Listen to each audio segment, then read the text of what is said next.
আগের দিন ফ্ল্যাক্সিডের যে হেয়ার প্যাকটা রেডি করেছিলাম সেখান থেকে কিছুটা পরিমাণ আমি তো বলে তুলে রেখে দিয়েছিলাম ফ্রিজে। আর তোমাদের বলেছিলাম এটা যখন ইউজ করব সেটা তোমাদের সাথে শেয়ার করব। তো এখন রাত্রি হয়ে গিয়েছে, ডিনার কমপ্লিট। আমি ফেসটা ভালো করে ক্লিন করে এখন আমার যতটা পরিমাণ ফেসের জন্য লাগবে ততটা নিয়ে তার মধ্যে এক্সট্রা আমি একটু অ্যালোভেরা জেল অ্যাড করেছি। দুটোই যেহেতু ফ্রিজে ছিল, বেশ ঠান্ডা, মুখটা বেশ রিল্যাক্স ফিল হয়। তোমরা চাইলে এটা ঘাড়ে বা গলায় অবশ্যই দিতে পারো, বাট যেহেতু এখন রাত্রি অনেকটাই আমি এই জন্য স্কিপ করেছি।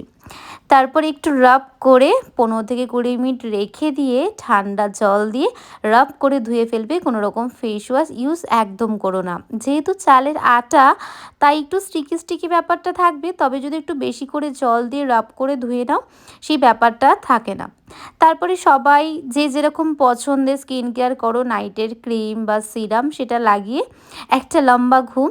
এইটা জানো তো কোনো রকম স্কিন টোন কিন্তু আমাদের চেঞ্জ করবে না, তবে আমাদের স্কিনের যে কালার সেটাকে আরও উজ্জ্বল আর স্কিনটাকে না বেশ টান টান ধরে রাখে। এটা আমারও কন্টিনিউ ইউজ করা হয় না, তবে যখনই বানাই 3-4 দিন কন্টিনিউ ইউজ করি, বেশ ভালো একটা রেজাল্ট দেখতে পাই। তোমরা একবার ট্রাই করে দেখতে পারো যারা এখনও এটা ইউজ করোনি এখনও অবধি। আমার মনে হয় বেশ ভালো কাজ দেবে। তাহলে চলো আজ আসি, কাল দেখা হবে অন্য কিছুর সাথে। টাটা।